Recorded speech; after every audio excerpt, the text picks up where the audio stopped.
guys, I'm down at the lovely fishery, the Glebe, near Leicester today. Bit daunting for me because I'm not a commercial angler. Last time I fished a commercial was probably about 12 months ago. And I imagine a lot of anglers like me, if you're not used to commercials, it can be a bit daunting. But luckily for me, I know an angler that's quite at home places like this, Tom Scholey. He's going to give me a hand today, just give me a few pointers so I know I'm not going to be an embarrassment to myself tomorrow. So let's see how we get on. Well, Rick, it looks like you've brought enough tackle. Do I really need 6 keep nets, Tom? This is, I mean, I know people have just wanted bigger and bigger barrows from me, and I've been like in a war of continually making bigger chassis. But now I'm down here with 6 keep nets, which is mental for me. I have to ask the question, really? Honestly? Well, some venues, mate, yes, is the answer. And keep net rules, you know, you've got to keep on top of them. They do change at different waters. Very often now I find myself putting 6 nets in. Unbelievable when you think back to the days of, you know, early commercial fishing when I first went. I remember it was 2 nets was a lot, you know. Yeah. But yeah, you do. On a lot of commercials, you need a lot of keep nets, simple as that. That is a fair wad of just keep nets. And hopefully we're gonna fill them, mate. That'd be nice, wouldn't it? Well, I'll be happy if we just get through a few pointers so I'm not looking too much like a muppet, because this is alien to me. It really is. But it's the David Hall Memorial tomorrow, and you know, anyone that knew the man, and I did, and you know, he was great assistance to me in those early days when I was first starting off. You know, David Hall Publishing ran match fishing, pole fishing, and loads of other magazines. And of course, we sadly lost him to cancer a few years ago. So it's nice that there's a memorial match. And even though it's not my cup of tea, out of sheer respect for the man, and the fact it's a good crack, it's well run, and this is a spectacular. I have to say, I get why people like commercial fishing. This is a you know, the Glebe Mallory Park Fisheries, is it? That's it. What an astonishingly well managed water. So you've got the Glebe here, Mallory Park's not far up the road. There's a couple of lakes there as well. I don't know whether they still fish those lakes or not. I don't think they do. Now you only really hear of the lakes here on site at the Glebe, but historically the Glebe and Mallory used to run things together. So I bought the kitchen sink with me. I bought 2 pole rollers just in case I need them. I've no idea what we're going to be doing today, Tom. I'm in your hands. Right, well what I want to focus on, mate, is basically 2 methods, because I'm a big believer in, if you only do something occasionally, it's very easy to overcomplicate things. And I know you said you came last year and to me, you've tried to fish 2 of the most difficult methods to get right last year, in that you've tried to fish a feeder, which because of the rules at this venue, you've got to fish long hook lengths, it's quite tricky.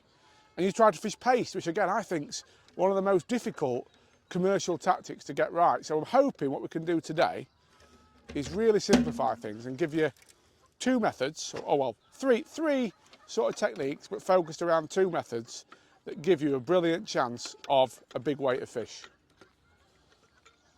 Now, at the end of the day, if I can keep it simple, that sounds music to my ears. Yeah. What's your best match weight on a commercial, Rick, up to yet? Ooh, I'd say probably about £100. £100. Well, my biggest weight ever is £200 of bream. You know, but that's because I was fishing a venue where there were 7-8 pound lumps, and I knew the venue inside out. That was in Holland. But no, commercial fishing, I have 2 problems. I watch in awe as these people land these fish so adeptly with their landing net with 1 scoop.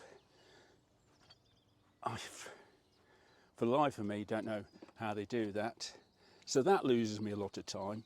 And I appreciate on these fisheries, it's all about efficiency and time. And the guys that have got it perfected do it because they do a lot of training and they're doing it all the time.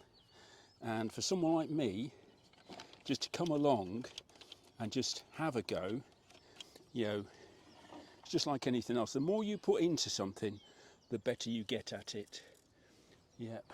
That's definitely true, mate. But I've been very lucky with my commercial fishing in that I've done a lot of filming with, you know, some brilliant anglers. Like the man who's taught me the most, actually, is probably Christian Jones. Now, Christian obviously has won pretty much all there is to win, certainly for his age, an unbelievable record. And you'll be amazed how a few little tweaks will make a massive difference to your results. They certainly have for me. So I think the best thing we can do today, and this is what I do when I'm doing these sort of coaching sessions, is you set up as you would on them methods. Yeah. And then what I'll do is hopefully tweak a few things and you'll see the difference that makes to how much you catch. Yep, okay. That sound good? Yeah, no, it sounds perfect. Right, I'll leave you to get set up and I'll go and fetch some kit. Right, Rick, down on the peg and all set up. Now, we've got a couple of your lovely pole rollers there. These have turned into a real sort of item of demand, haven't they? Just because not as available as they once were, are they? We haven't sold them for about 5 years, Tom. The number of people have asked me about. Yeah, no, it's just not commercially viable to make them, you know. So, but and also, there's not many places where you need the sort of capability they've got. No, they're super adaptable, aren't they? Yeah. Most venues, you're paying for engineering you'd never need. No. Yeah. No, anyway, we're set up. Now, one thing you asked me straight away is about pole roller setup, and I can't take any credit for the advice I gave you because it was Tom Pickering who said it to me years ago, and it's right, and that is with 2 rollers, just a third back and 2/3 back of the pole. Now, that just means you'll be able to ship out super smoothly. And also, the front roller is slightly lower than the back, and the reason for that is so your pole tips low to the water, basically. And you're happy and comfortable with that? Yeah, as I said to you, it's the first time I've ever fished with 2 pole rollers, because in Norfolk, a lot of fisheries, there's an electric fence behind you, Yeah. which limits you, so you end up having to break your pole down into 2, Well, which is a pain. It is, but and with plumb up, you've set up 2 rigs, you've set up a shallow rig and a deck rig. Just nip out along and have a little plumb up for me. I must admit, it is pleasurable fishing with 2 pole rollers. It does make it a lot easier. Got the Z98, Yeah, proper zoo creature pole, I must admit. They don't make them anymore, of course, because Browning. So that's literally a float more than dead depth. Yeah, I think that's about perfect. I'm going to zoom in on the actual float. And would you be happy to start sort of fishing at that, would you? Yeah, I'm comfortable at that. Now, what I've not tried is, I know you get, and actually if I go to the left, look, that is bang on where that tree is. Yeah. So there's a bit more depth there. There we go. So actually, just there, look. That's about. Yep. Yeah, so it's slightly deeper to the left than if I go to the right. Yeah, so not much in it, 2 inches difference between my left and right. Yeah. I was going to say catapulting while holding the pole. In the past, and it's why I designed the extension bar on the front, but I'm not going to fish with it today because I know with 6 keep nets it would be impractical, is holding the pole without any support on the front and trying to catapult some maggots or some pellet and landing it in the general area of my float. Well, I think that'll be something we can crack today, mate. But Yeah. I'm just going to ask you now to jump off the box. I just want to show you a couple of little things with regard to the rig and the plumbing up that have helped me, and then hopefully we can get fishing and catch some fish. So we'll just swap cameraman duties. Yeah. Right. This is something that Andy Bennett showed me a few years ago, and it changed the way I thought about accuracy. The thing with commercial fishing, because we're fishing for a lot of fish today, everything with regard to where we fish has got to be dead right. So, like I used to, like a lot of people, saw you come up then and you went out to where you're fishing. You then dropped the plummet around like this. You went here, and then you thought, oh, I'll try over here, see the depth, and that's something I'd definitely do. I definitely want to know if it does get deeper or shallower either side. But what you didn't then do, and what I've been shown, which is now an absolute must in my fishing, is be as accurate as you can in terms of where you hold it. So that right under the elbow there, so that's dead accurate. And just like you did, the far bank marker, so we'll pick that dark water where we can see the float, just in line with the window on the house. But instead of just dropping it down there and saying that's it, what we then like to do is drop it every inch around that little area. And what we're actually doing now, I'm now going slightly past, and what we're doing there is looking for anything on the bottom, a rock, a stick, anything horrible. Because the number of times you'll do this and you'll find, oh, there's a little deep hole there, oh, there's a rock there. And that now that might have been a carp we bumped into. See, we knocked something then. I think that was a fish though, not a rock, which bodes well. Oh, it's slightly deeper there. Now as it happens, I'd say what we've picked there to line up with, that's a fish again I think, is absolutely perfect. But the number of times you do this and you might find there's something, be it a rock or a stick, in that little area of the bottom, and if you move say a metre away, you've got a perfect clean bottom. So wherever you're fishing on the bottom, think that level of accuracy. You want pinpoint accuracy in what you're lining up with, so that window. Pinpoint accuracy, you want it bang under your elbow, so you know when you're fishing, you're right on your stuff. And then the pinpoint accuracy again, in terms of knowing that you're fishing on a flat, hard, nice bottom. But I'm really happy with that. I think that's picked absolutely perfectly. So we'll come back. Well, a very quick look at the rig, but actually, Rick, I know you've been quite self-effacing. I think this rig, as is, looks quite good. We're going to have to put a hook length on it. At the minute there's no actual hook length as far as I can see.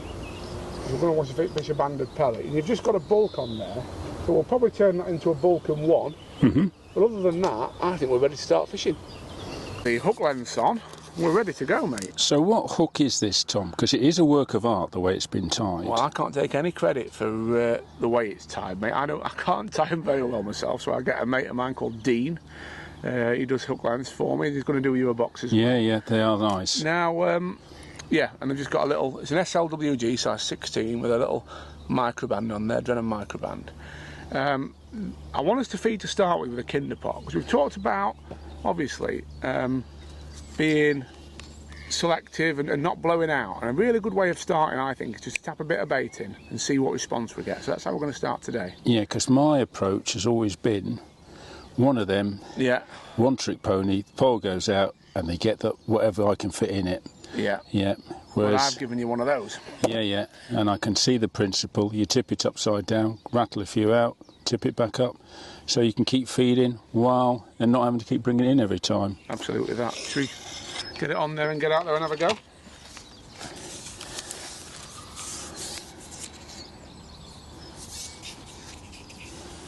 Now you want that as close to the end of your pole as possible, mate. Right. There's two sizes of groove so you can get it there. I think that's it, mate. That's nice on there. Snug on there? That's yeah, that's snug. Perfect. Yeah. And just put in there 8 or 9 6mm pellets. That's all we're going to feed to start. That's a clever system, the way it just slides out.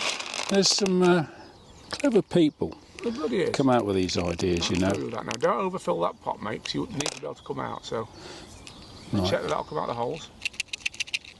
A bit too many in there. Take a few out.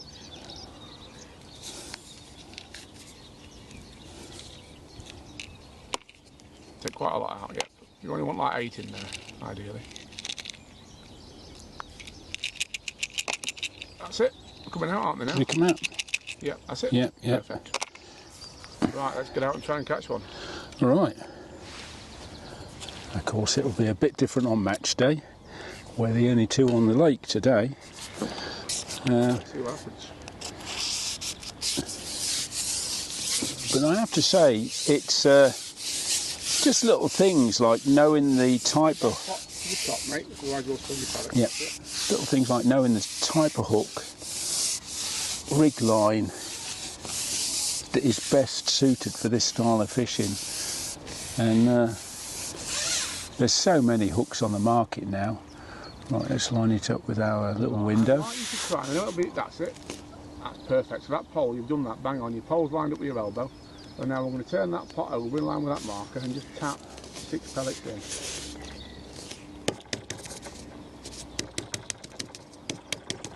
Now what I've done deliberately, mate, with you is I've left that line between your pole tip and your float a little bit longer than I'd have it. Yeah. But that is just, as you get used to this sort of pole fishing, we'll shorten that down Yeah. so it's more accurate. Yeah, I can imagine the shorter it is, the more of a nightmare someone that's not used to it is going to have. He's looking at that float as well. We're going to give it a minute. If it doesn't trim up in a minute, we'll come back and just stick another shot on. Okay. Look, we're in and fishing. That's. We might just tweak that by putting another shot on. But the feed is accurate. We're not feeding it for bait. You've got to remember, Tom, I am in my 60s, mate. I don't believe it. Yeah. 13 metres, spuds like that. He's going, yeah, Rick, that's... And I'm like, yeah, but I still have to see the float. It's all right having these like little roach tips for roach fishing that are so fine. But I must admit, it's standing out well. Yeah. So do I want to... If we can get away with another shot, we will. So we'll give it a second and we'll just pop back and do that. Want to feed a bit more, or...? We'll feed a bit more with another sort of 2 or 3 pellets. And then what I like to do is lift and drop the rig. Don't know if they're coming out of there, mate. Tap, tap. That's it. There you are. That's it. Lift and drop now. So lift that pole rig out of the water about a foot and drop it back in. Beautiful. Is that what you would recommend feeding tomorrow, or do you reckon catapult as well? We'll start like this and then we'll bring the catapult in.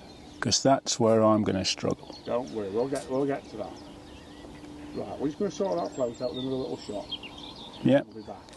Right, Rick, we've put that other little shot on and we're just going to go out and feed again, aren't we? Now you were just asking me about frequency of activity, like how long do we wait on this without a bite? And one thing to stress with this kind of venue and this kind of fishing is the fish are massive. You'd be lucky if you catch a carp under £5. There's every chance you'll catch one over £10. So you don't need many, especially as we know that the beginning of the mat will be slow and the end of the mat will be better. So I'd say if you can catch 3 fish an hour for the first 3 hours, 6 hour mat, then you'll be well in the hunt. So that's only a fish every 20 minutes. Yeah. So it's not a rush, but we do have to keep busy and keep thinking and keep working. So you're out there now, you've tapped your pellets in. Obviously we're just trying to be as accurate as we can. Just come a bit higher so I can see that float. There we are. Now you're handling that pole really well, so we might try shortening that lash. As I say, I do like a shorter lash. It's important that people are able to ship in and out and be comfortable. So Yeah. So all we'll do now is we'll feed every minute or so with 1 or 2 pellets and a little tap, and we'll lift and drop, and we'll just gauge how that goes. If there's nothing happening, oh, there we are. Is that a fish on? Yep. Brilliant. Take your time with that, mate. Now that's a carp, so that's job done. Yep. So we're going to take our time coming back, nice and smooth.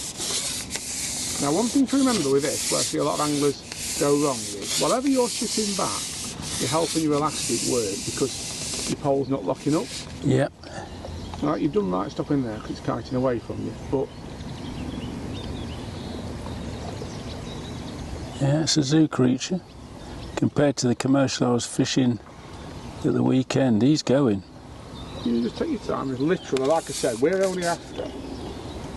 after one of these every 20 minutes for the first 3 hours. There really is no rush at all. Follow him back out if you want to. Yeah. I want that pole low though, there's no advantage to having it hard. All right. Oh, come on. It may have been foul up, he was going a bit mad. The reason why sometimes, what I've found sometimes, if I lift the pole high, if they're going away and I move the tip to left or right, I can sometimes stop the run. Yeah, you have to just be a bit careful. As I said, the thing with lifting up is it locks the elastic. Oh right, yeah, I didn't think about that. Yeah, So that's a good just point. want to turn and peel away from it. Yeah, that's a good point. Didn't even consider that. Yeah. But that's just pulled out, so there's every chance it will foul up. It's not broke you or anything. No, it's. So we'll get back in and we'll have another go. But no, that just. I wasn't prepared for that because I've been landing. I had a little go at the weekend and I've been fishing a little. And landing 4, 5, or 3, 4 pound fish, but that was obviously a lot bigger because that's black hydro in there, and that was hammering that out. Yeah. I could hear it going out. Just pull that puller so the elastic comes back in, mate. We'll get out and we'll get another one. The thing with fishing on the deck as well, like what I'd be thinking now in a match is, that's interesting. If that was foul up, which I suspect it was, then it might be that shallow is better, especially with the weather. But Yeah. we've got to start like this because, as I said, it's quite a safe way to start. It lets you just read what's happening. So. Yeah. Another 8 pellets in the pot, so we can tap them out dead easy. Yeah, I've still got quite a few in there actually. That was quite instant. Yeah. So you reckon at no point lift the pole high, keep it low all the time. Yeah, and where you can, as long as you're not absolutely locked up and bottomed out, keep your pole coming back towards you after you put hooked in because it makes your elastic work as it should. Yeah, yeah. The minute people stop or change the angle, it locks the elastic. Oh, right, yeah, that's exactly what's happened there. Yeah, I don't think it was foul hooked. I think exactly what you just said, and I think that's locked the elastic. That was a big fish. The good thing is, you learn your lesson on a practice. It's not as painful as if it's on a match. Right, so it's better going on back in and fishing.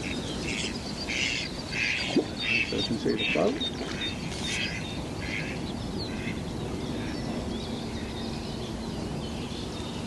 And you can see that all right. Yeah, yeah, yeah. Now, as much as I say, I do like people to dock floats down. The most important thing is that anyone can see the float. And for carp fishing, if ever there is a method where you can go in with a bit of bristle, it's this. So we're happy with that.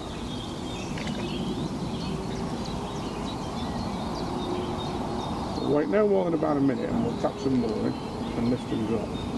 So although it's a negative way, we're only feeding a couple of pellets every time, we are still active. And as I said, look, 3 fish an hour for the first 3 hours, that puts you on 9 fish. And you're going into the last 3 hours where it's much more positive fishing in a very strong position. So we're more than happy at this point, mate. See, I can't actually see if there's anything coming out of there. Yeah, we're coming out. With this wind.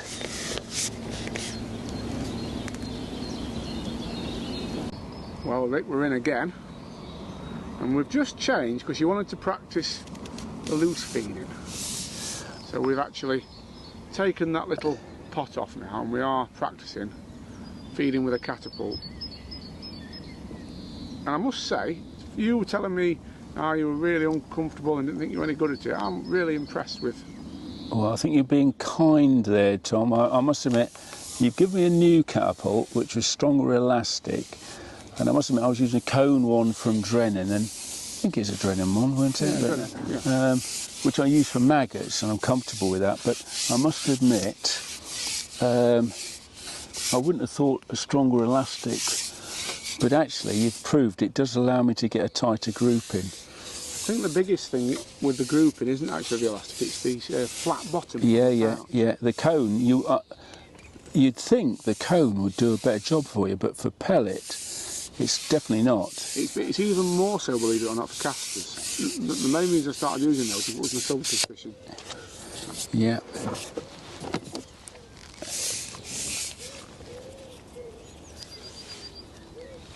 Now, I know I netted that last one reasonably efficiently, but I think that was more by luck than good judgment. Keep that net out the water and away from the water until you're absolutely ready to net it, because they definitely spook off the net.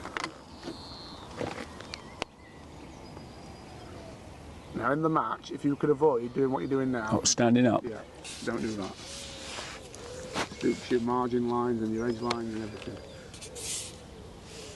As hard as it is, sometimes obviously you have to stand up, but... You see, this isn't as big as that last one, but he's going like a train. But again, Rick, you know, this video, which we started filming pretty much as soon as you hooked it, We've not even been filming 2 minutes yet, and you're going to net him in a second. He says. That'll be another order, won't it, eh? Bloody hell. That's another receipt box sold, isn't it, eh? This is mine, Norfolk, this time, I'll tell you. Oh, I wish. How big is that one? The taxman's enjoying me, isn't it? Yeah. Have a look. Yeah. Couple of pounds, isn't he? I'd say, me judging that, £3.5. Yeah, totally agree. Yeah. Yeah, so I'm not that far off from my estimations. No. No. And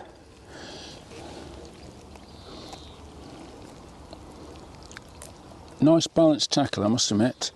Yeah, so I'm getting confidence in me tackle, because I think that is also something, because black hydro, I know you were talking about stepping up to red.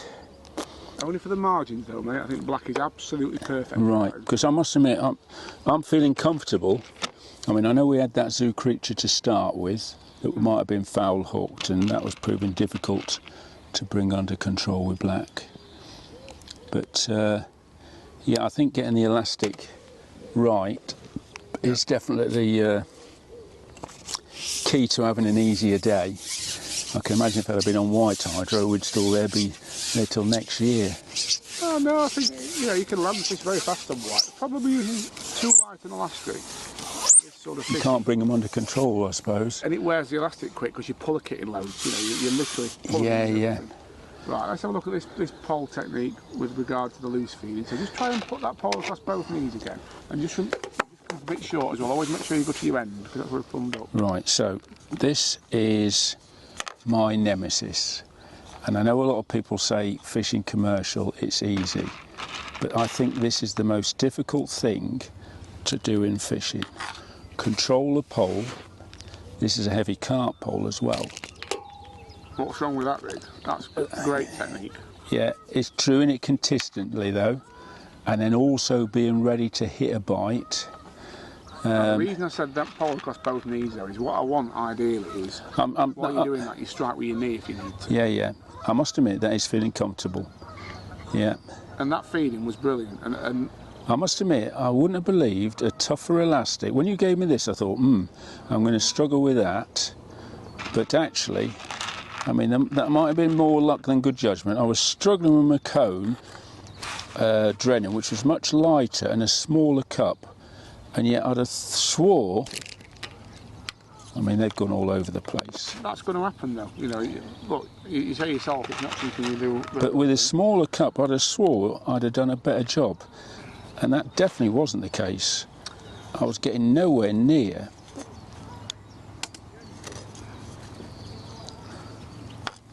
One thing you're doing naturally, which is dead right, and a lot of people don't do, is you're holding the pouch rather than the frame.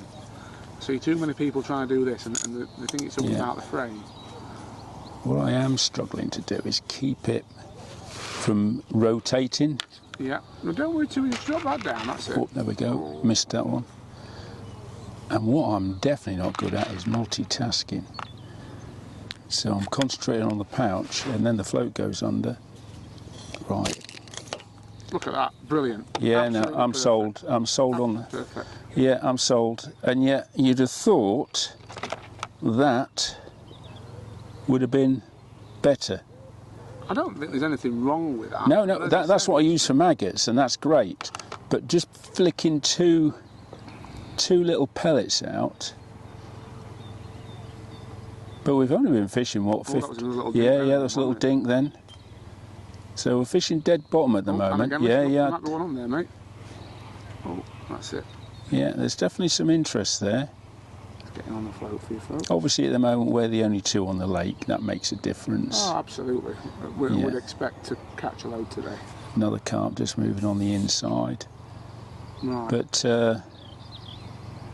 I am shocked how little I'm feeding.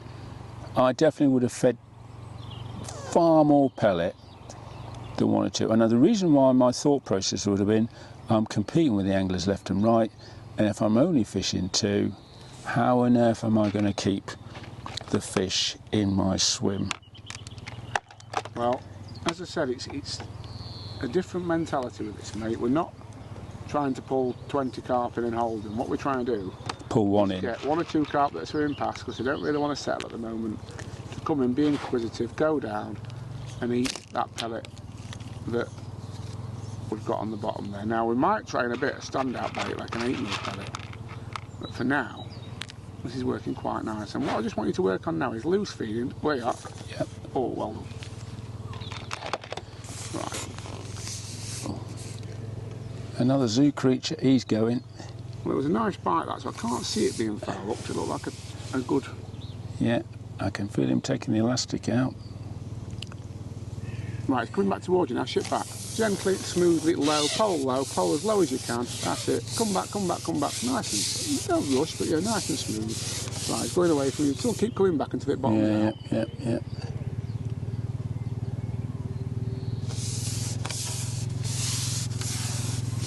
Whatever you've got movement towards you, your elastic's working better because you're pulling it back, you know, so there's no resistance on the bush. Yeah. But also, obviously, you give yourself power, you can actually follow it back out with if you need to. So it's a win-win. That's under the pole, so keep it low. Don't lift up until you pull it a couple of times now. So I want 2 or 3 sips of the puller while it's under the tip. 2, another one like that. And now I want you to lift up and try and neck another one. Lift, lift, lift, lift, lift, lift, lift, lift. It's going away from you, so drop it. Yeah. It'll come back towards you, lift it. Oh, he's a lovely fish. Oh, it's not even the same fish. I thought I saw it. Yeah, it's a different fish coming through. He's just spooked him. Yeah. Right, you might have a bit too much out now, so just take your time. What we don't want to do is pull the hook out, you know, rip the hook out, which is always a danger if you're too brutal on the puller. It's a real balancing act, but it's in the mouth. Yeah, they certainly go, don't they? It is where the top anglers would have had this in by now. Again, Rick, this is not. Yeah, as you say, yeah. You're not. That's a nice fish as well. That's a 6, 7 pounder. Yeah, that's certainly 6 in it. Lovely. Yeah. Right, well, we'll have a couple more minutes and we'll have a look at some shell fishing. Yeah, so here's where I'd have to have the clicker because I've lost count already. Well, it wouldn't matter. If you've got one in every net. Yeah. Do it that way. So there, another brilliant fish. We'll have one more on this and then we'll have a look at a bit of shallow fishing. Right, shallow fishing. One of the biggest things with this is the feeding, right? I want to be building that non-stop. So when we go out, the fish are there and competing already and we can just nick one. So I'm just going to start feeding 3 or 4 pellets out there. That was a bit over ambitious. Couple of feeds. There we are. Now, the rig, as I mentioned, is dead simple really. It's a float, a bulker shot, and then about, I'm going to say, what's that, 14 inches of line down to the hook, and the bulk's right under the float. Now, the reason we do it like this is when we slap the pellet in, we get the noise of the pellet and the float hitting the water, and the pellet gets a nice free fall. So you can slap it like that if you want to make a load of noise, or you can plop it, which is just swinging it past and letting the noise of the pellet and the float make a more sort of subtle plop. And that is how we're going to start out, because slapping's not always the one. And also, Rick, to be honest, slapping's another thing to master. So I think we'll stick with the plopping for today, and then if we want to do slapping some other time, we can do, because it does take a bit of practice to get the slapping technique right. So again, we're feeding a couple of times before we go out. Now, Christian Jones, my mate, one of the big things he always says about this is no matter how much you're bagging, always find time to stop and feed. So we fed there before we started shipping out. We're going to feed again now, because I ideally want fish out there just past that pole tip waiting for me. So out we go all the way, flick it out, and it's a little plop as it hits the water, and we're fishing. Now, a red pellet on the hook. Why a red pellet? Well, the answer is it silhouettes nicely. It's obviously a darker colour. Does it make a difference? I think it does. Like, I love a red pellet for shallow fishing. It's just something I've done at Allcroft for the last couple of years, and I don't know, I just think it works for me. So you'll see regular pinging of pellets and just flicking that bait in and around that feed area. That's all we've got to do. I reckon it takes about 5 seconds for the pellet to get from the surface to that 14-inch full depth. So I'm only aiming to leave the rig in about 8 to 10 seconds before I plop it or flick it again. If I were to sit here for, I want a very good feed, if I were to sit here for 5 or 6 minutes and not get a bite, what I'd do is I'd ship back, probably add a bit more depth, but probably more importantly than adding the depth is I'd feed a couple of times while my pole tip wasn't in the water. And then I'd ship out, and I'd expect the little break in feeding to mean that there'd be one waiting for me. I think it's a really important way of doing it. Now just feed in regular, flicking past, you get the noise of the pellet, the noise of the float. And again, it's a very active way of fishing. Other thing, keep an eye on your marker. You want to try and keep basically, obviously in line with where you're feeding, because also then you're in effect building your deck line as well. And obviously you wouldn't by design feed as positive as this if fishing on the bottom. But what can work a treat sometimes on iffy days when there's a bit of pressure is even dropping back down onto the bottom underneath your shallow line.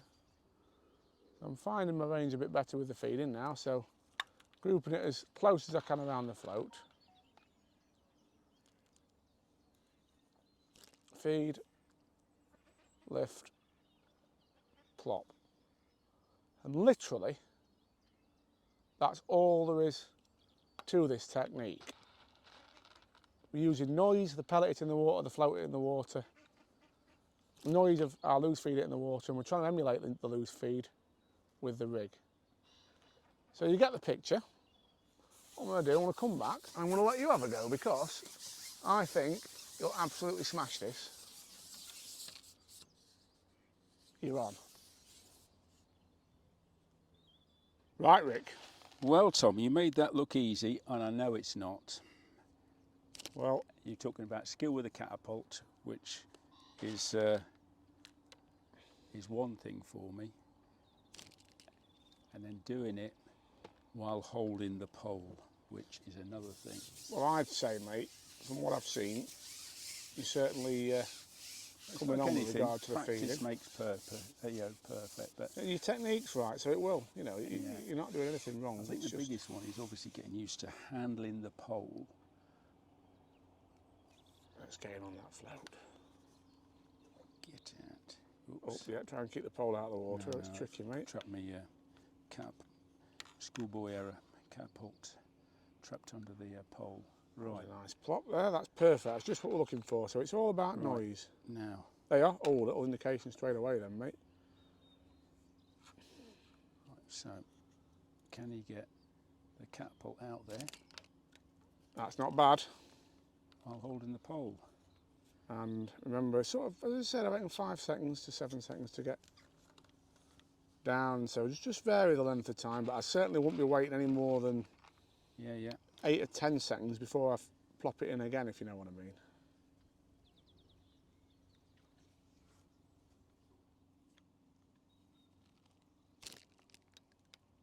Not bad.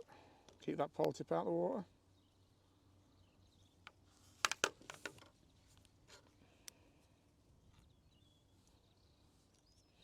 It's definitely the most challenging fishing I've ever done.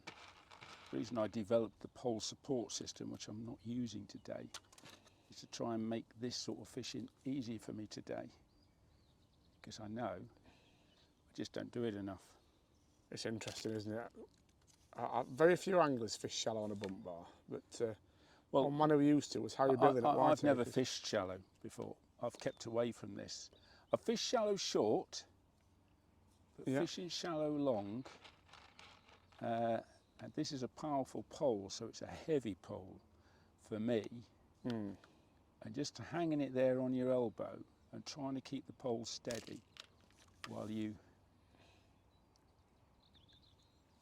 at the same time, just watch for a bite, keep the pole steady, keep the pole out of the water while you keep the feed going in, and keeping the feed relatively close together.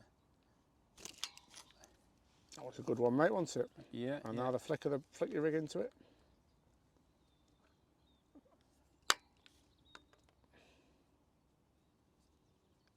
I mean, I can understand the principle, the noise. I think that all fish respond to noise.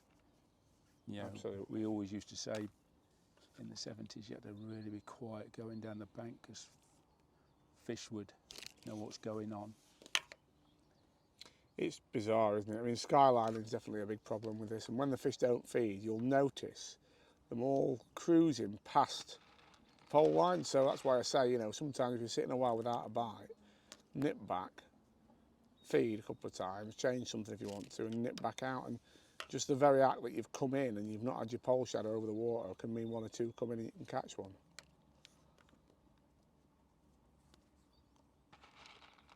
I mean, it is an art. I think it's probably one of the most challenging methods of fishing there is, because you are doing constantly 2 or 3 things at once. But when you get it right, I don't think there's anything that can compete with it. Oh, that was a little indication then on the tip. Oops, too amorous there. It's just come in for a little while.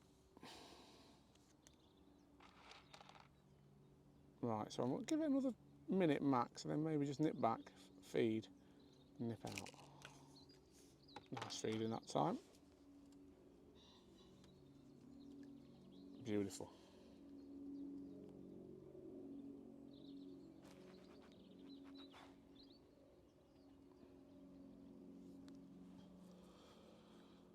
And plop.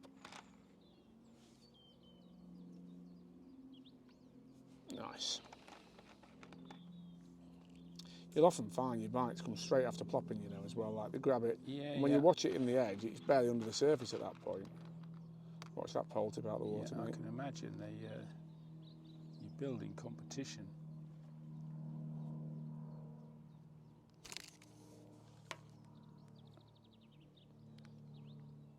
What I'd do now, really, is because that hasn't gone under, I'd probably come back, put 2 inches of depth on, feed a couple of times and go back out. Yeah. I know it's hard work, but it's, trust me, over the course of a match, this is the sort of thing that adds to your weight, because it's easy to sit there on this, not catch it. When the anglers that work hardest do the best. I think that's where the judgment comes in, isn't it? You know, Yeah. when is it time to go on the... Now, would you leave the shock where they are? No, put them under the float, so move it up 2 inches and put them under. And now feed now, before you go back in, and feed halfway out again. Ideally, you should have fed when you first come back. Oh, right, yeah. So if we can get 3 feeds in before we go back out, I'll be able to move.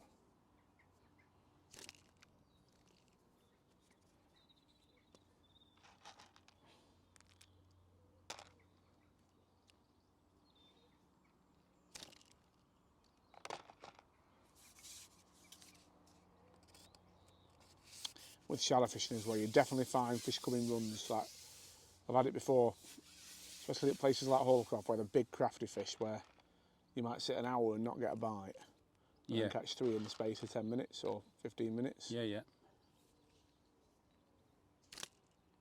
Oops.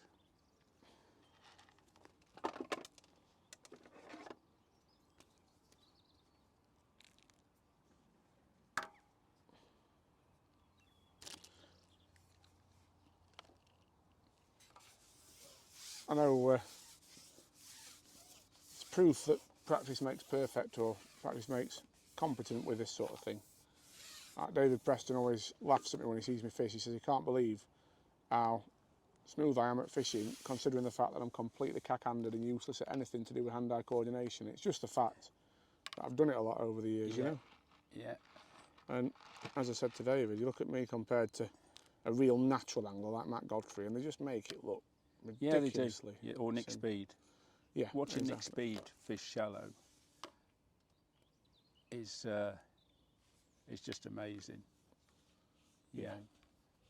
That's it. There's definitely anglers whose natural ability makes them, you know, uniquely good, but at the same time you can get to a very good standard just by doing the hard miles and the hard slog and working at it, really. I think for me, getting used to this catapult's going to be a big one.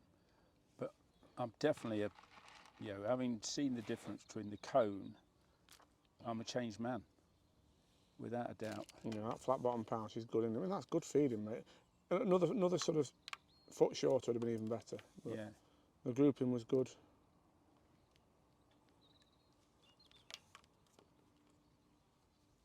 But I'm starting to feel more comfortable holding the pole, because that's half of the problem in the beginning.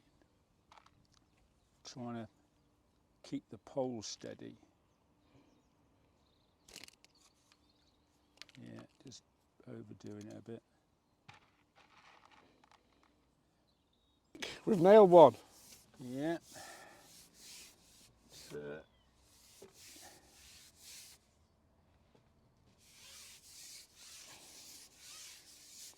Looks like a good one as well, actually.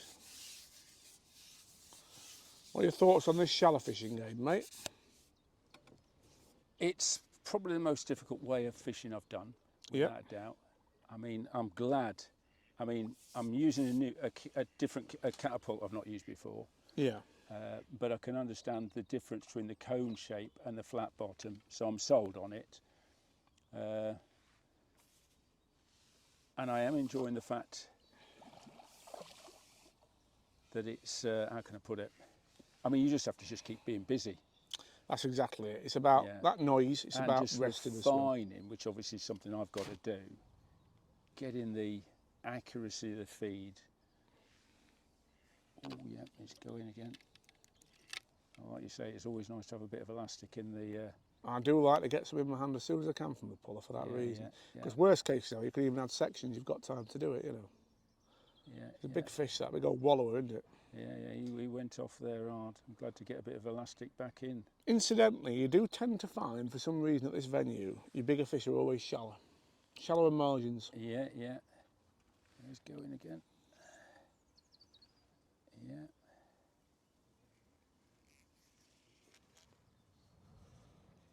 Yuck, he's going. Very angry character. He is, isn't he?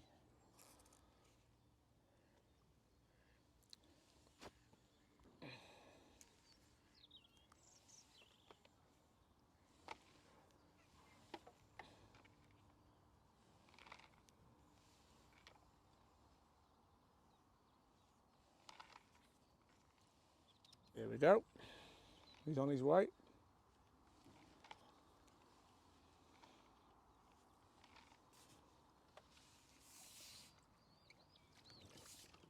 Well done, mate. Cracking carp. You see what I mean about them bigger fish shallow? That's the biggest fish of the day.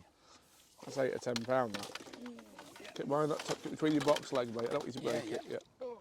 Yeah, that's the biggest fish of the day. Lovely. That's £8 all day long. That. Lovely. So, shallow fishing, completed it. We'll have a little go down the edge because that is the match-winning method, margin fishing. So we'll look at that now. Time of day, a bit later, which is perfect. So probably about 2 o'clock now. And this would be exactly when I'd be looking to feed the edge in a match situation. Right, Rick, margin fishing time. Have you done much of this? I have. Whether I've done it properly or not, I do not know. But obviously, my pole skills as mainly a feeder angler, the quicker I can get them on the margin, the much easier it is for me. I probably come in too quick, if I'm honest. For yourself, on a match like this, 5-hour match, when would you pot in? It's all dependent on how well it's fishing. If there's plenty of time left, you know, if it's 2 hours to go, say, for example, and I haven't seen anybody else catch down the edge, and I am catching elsewhere, I'll leave the margins as long as possible. You tend to find the longer you can leave them, the better they are when you go on them. But in terms of feeding, I always like to feed, ideally, at least half an hour before I go on them. So as a general rule, 2 hours to go. If it's a hard day, an hour to go, I'll feed. And then at least I've got the last half hour on that line, if that makes sense. Yeah. But the number of times I've got out of jail or, you know, won the match by 1 or 2 fish caught in the last 15 minutes, happens loads of times. And you don't tend to get them runs unless you leave the edge until the last stages on really hard days. So it's a bit of a catch-22. The golden rule, though, is feed it before you go on it, at least half an hour. And if you go in and don't get a bite, don't just sit there, because you've got to, again, get the fish to come in, gain confidence, and that's easy to do without a line in the water. It'll be interesting to see what you think of my margin rig, because my margin rig tends to be a similar pattern to what I'm using out there, Let's have a look at that. but just shallowed off. Let's have a look. Yeah, so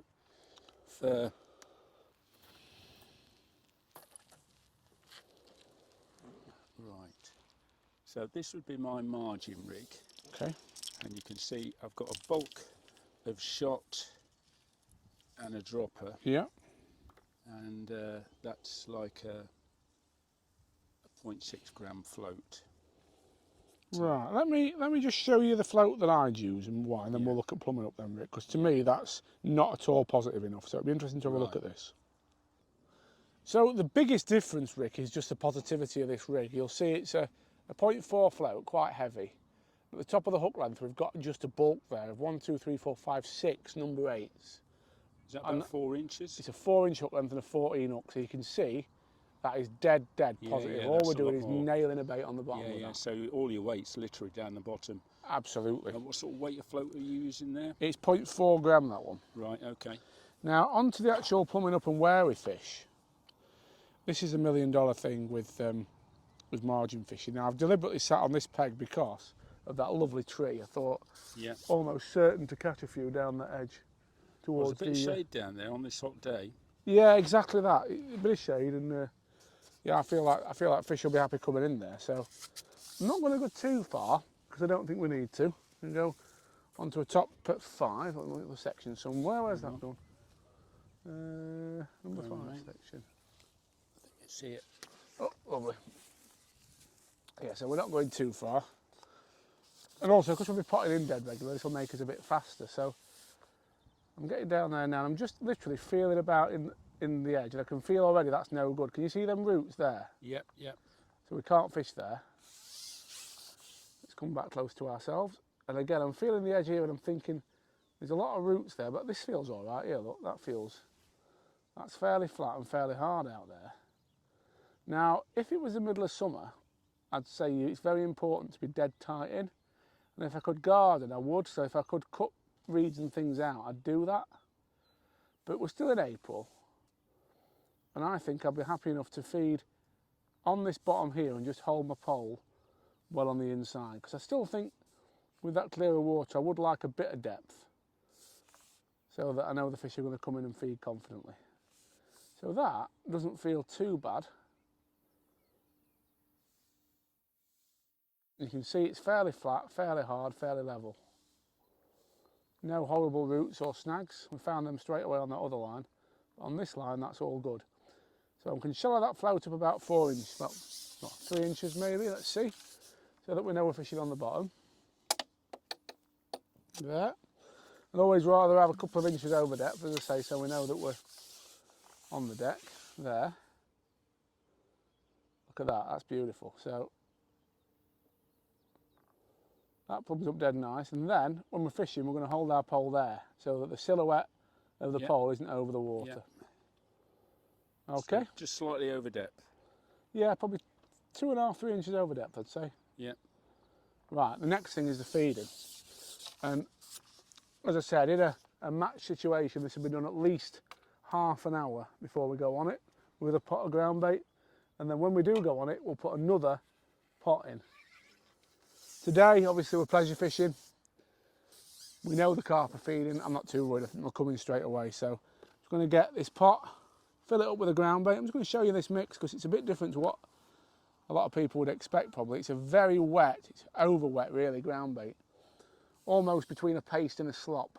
Yep. The reason for that, it's really heavy. It's going to sink to the bottom and it's going to pull the fish down with it. Now I have added to this, as I mixed it, quite a good squirt of the Sensate liquid just to give it some extra attraction. So we're fishing about here. Now I'm going to feed this away from the bank, quite a bit outside of where I'm wanting to fish, probably 6 inches down the slope. And that's because I know the fish will come in and actually push the bait up the slope. So that's fed there, and I'm going to be fishing about here. I'm going to lay the rig in this way. That's been fed. And then we're going to go straight in with our rig and see if we can catch one. We've managed to actually catch some brambles here. Let's see if we can Let me just give you a hand. Oh, if you can just free that, Rick, we'll see if a carp comes straight into that. Oh. Hang on. Lovely. We've I can sort that out. Now, I know I said feed half an hour before, but what I definitely do is... In terms of how much you're feeding, you just put 1 cup in there. If this was half an hour before, Yeah. you just going with a 1? I'd see how the lake was fishing and what sort of, how many fish I was wanting to catch. If it was a really good day, maybe I put 3 in. If it was rock hard, I maybe put 1 in. Just working out how the fish want to feed and, you know, how aggressively you think they're feeding and how they respond. So on the hook, 2 big dendrobinas. And all we're looking to do, to show you again, is go out halfway down that section, lay the rig inwards so that it's falling sort of into the bank, I always think, like that, over the bait, and then the pole's hidden over the bank in there. Now, with this, probably the biggest single thing, ignore anything that's not a very positive, fast pull under, because you will get a lot of liners. The reason we've got that thick bristled float is so we can distinguish a bite from a line bite, but you can see the fish vortexing over the feed there, out from the bank, and what will happen in a second, I would think, is we'll get a positive bite. Now, if we'd fed any further out than where I'm fishing, I think we'd be absolutely plagued with line bites today. We're sat on our own, there's clearly loads of carp in here, so you have to just manage where you feed. There's lots of line bite, you can see that, because that's a fish knocking into the line. And all that, by the way, remember, we only fed 1 pot, so any more than that really would have been a waste. So we're just waiting. The beauty of worms as a hook bait is, obviously, when a fish sucks a worm in, or sucks anything in, something long like a worm is sucked in really aggressively. And we know carp are very, very aggressive feeders. Like, they slurp in, and you'll see on underwater filming, from a distance away, they can suck a bait. So worms are absolutely perfect. Almost guaranteed to get slurped in if the fish is sucking around in that area. So we know the fish are coming. I can actually see the ground bait working all round there. The line bite again. So the last thing you want to do is foul up one. So wait. There we are. That was a bite. Missed it, but that was actually about a fish sucked the worm in. I'm going to check the worm's not doubled over the hook. Really positive to see the fish have come in that aggressively that quickly though. In we go again. Now, I won't be waiting too long because I know there's 2 or 3 carp down there feeding. I will actually top that up with some ground bait again in fairly quickly because I know there's fish there feeding. If I didn't think anything had come in, I'd be waiting as long as possible really before I fed again. You can sort of force it at some venues by making some noise as well, like cupping water, but that's not allowed here. So that's the principle. And a little swirl next to the float there. Other good margin up baits, by the way, that you might want to bring with you. Maggots can be really good, dead maggots, 3 or 4 of them on the hook or more. And corn. Corn's one of my all-time favourites. If we carry on getting problems with, you know, foul with liners and not converting, that is one thing I will play with. I'll put a different up bait on. Maybe a piece of corn. But for now, we've only just fed it. Fish have come straight in. You know, you just have to now know that you sat over your bait, everything's presented nicely, and wait for a positive bite.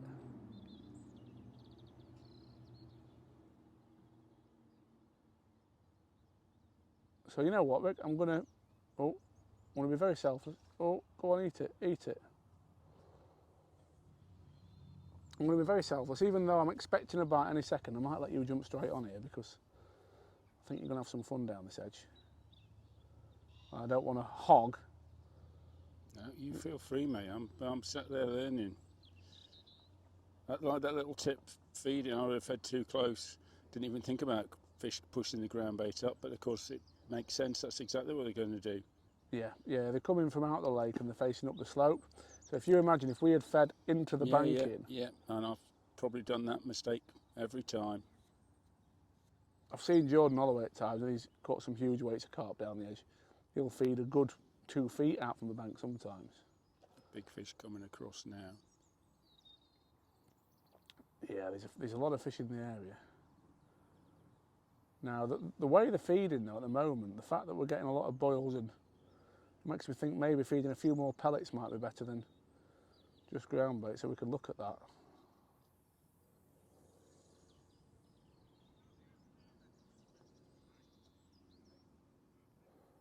And we'll wait no more than probably another couple of minutes and I'll feed again. Yeah, they're there. They're definitely there.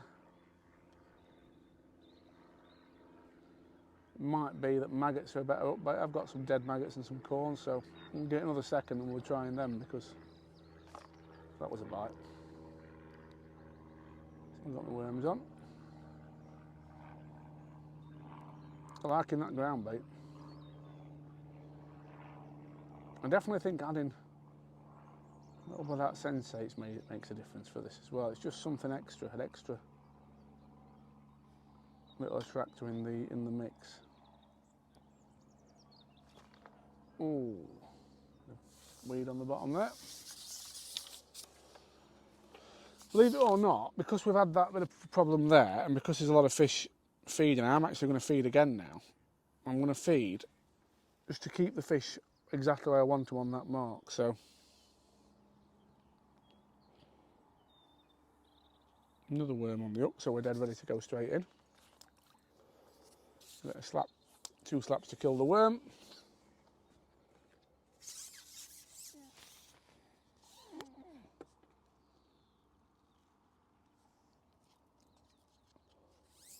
Not feeding quite as much, but still a fair dollop of ground bait.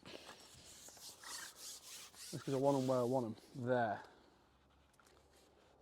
Again, slightly out from where we're fishing. And let's see if we can nail them straight away. Out she goes. Lay her in against the bank. Whether that potting in again just helps concentrate them to exactly where you want them. That's what my theory is really based around with this. That's a liner.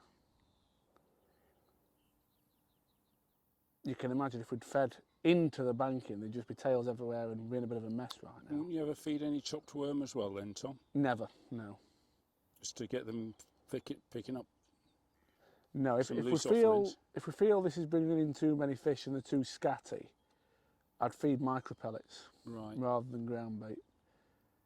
The other thing that can work great in that is feeding a lot of corn, but I don't think that'll be right here. Looking at how well they're coming in, I think it's just a case of finding the right hook bait. It might be that worms aren't the right hook bait, so we might have to make a little change.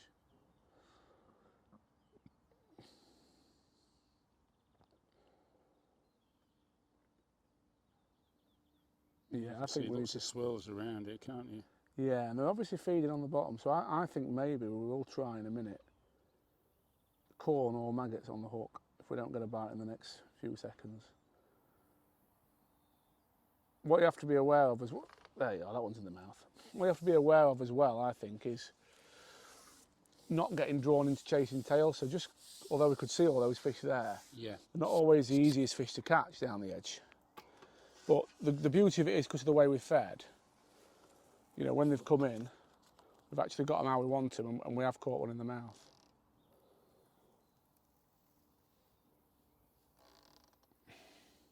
But what I'm going to do before you jump on, we're just going to get a couple of different up bait options just to try.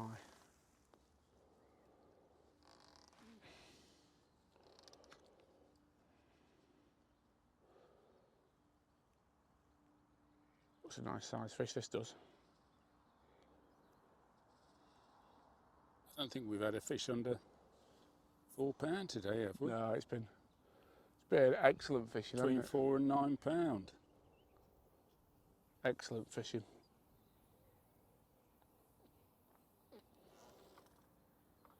I think the average is probably about £5.5. Would that be? Yeah. Ooh. That's all right, That's a big one. There you go, mate.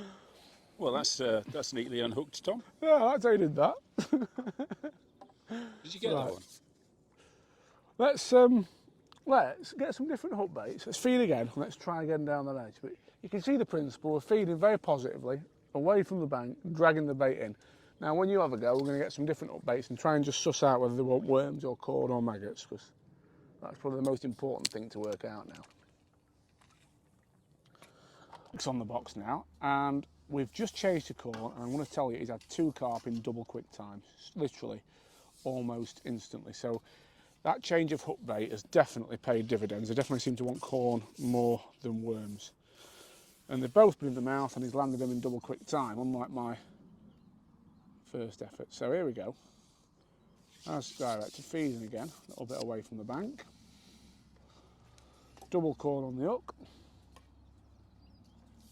Now you're finding it, Rick? Well, that was 2 10-pound fish in about 4 minutes. Yeah. That's a third of a keep net full. I can't believe it. Rapid action, isn't it? Rapid action. Yeah. I wouldn't have believed it. Yeah, very nice fishing. But the difference between corn and worm was astonishing. Well, when you first dropped in, we missed a bite, didn't we? And we said, Yeah. is that a fluke? 'Cause it was a definite pull under as if it was nailed it in the mouth. And once I've had that first fish, I thought, well, maybe it was just a fluke. But no, it's... And you can understand now why everything needs to be so positive with regard to the rig and the hook and the bait and everything.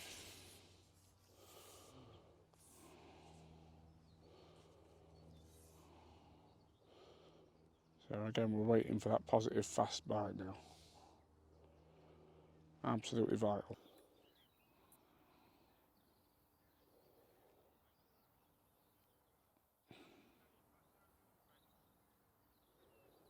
Try and keep that line a bit slacker between your pole tip and your float, mate, that's it. You're looking for that fast slurping, ignoring everything except that's a bite, and it's in the mouth. Look at that, great carp in the gob, that. Now, you've hooked that, I'm going to say, on 28 seconds. And you said to me this morning you couldn't believe anglers land them in 50 seconds, so looking at the timing on here, I think you'll be close to doing that, because all your others, even them big 10-pounders, you landed in double quick time. Let's see how long it takes this one. You've definitely got it dead right now with the top kit low, letting the elastic do the work.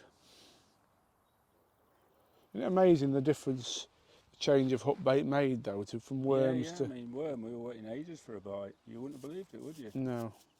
There's sometimes corn, sometimes worm, That's actually a sometimes lump. dead maggots. All lump again. It's certainly bigger under the... And you've landed that in exactly 50 seconds, from hooking to landing. Yeah. So it proves the gear's right, doesn't it? Yeah, absolutely. And that is another 8-pound plus fish. Try and put that under your other elbow.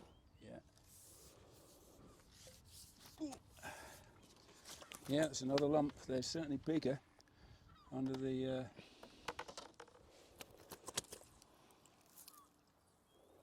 Just put my finger in his mouth, slow him down, look. Look at that, cracking carp, Total mate. whack, isn't he? Yeah, slipping back. I mean, what would you say that is, £8? Yeah, 8 pound at least. Yeah, so there's at least £24 we've had in about 10 minutes. Yeah. Which is unbelievable fishing. And the key is that feeding slightly down the slope when it's as good as this. A heavy positive rig that pins the hook bait to the bottom and reading your bites from your liners, and you've just absolutely nailed that. So you must be confident for tomorrow. Well, I've had 3 fish that have been big lumps, landed them in super quick time. And I'll try both corn and worm, because what I did notice we weren't getting, we just changed the bait. Yeah. And it was instant. Yeah. Because even though I've had them, I was missing bites. They were instant, but they were so quick. But the thing I was surprised in, that I wouldn't have done, is you fed no free offerings. And I've always, if I'm fishing worm, would have chopped a little bit up, and I'm presuming that's because you don't want it kicked all over the place. Absolutely. Yeah, you want the only big hook bait, only big dominant bit of feed there to be your hook bait. Yeah. So that's one thing I took away. Tom, I can only say thank you, because coming here last year, I was just absolutely out of my depth, didn't have a clue what I'd do. I've got a plan tomorrow, and I actually got some idea of how to execute it. Might be a bit more rough around the edges, some of these refined anglers, but it's good enough to catch fish, definitely. And down the margin, I'm absolutely comfortable because it's a lot easier to feed and obviously fish than long pole. Well, you know, it's one of them, mate. You were very self-effacing this morning, and it's very clear you're a brilliant angler. And just like everything, it's experience, it's a few little tweaks, and it's practice. But I think you could be on for a big weight tomorrow. Right swim. No, I mean, I can understand now why people can put such a big weight together in the last hour of the match. And I can see down this side, they're going absolutely berserk. So yeah, looking forward to tomorrow.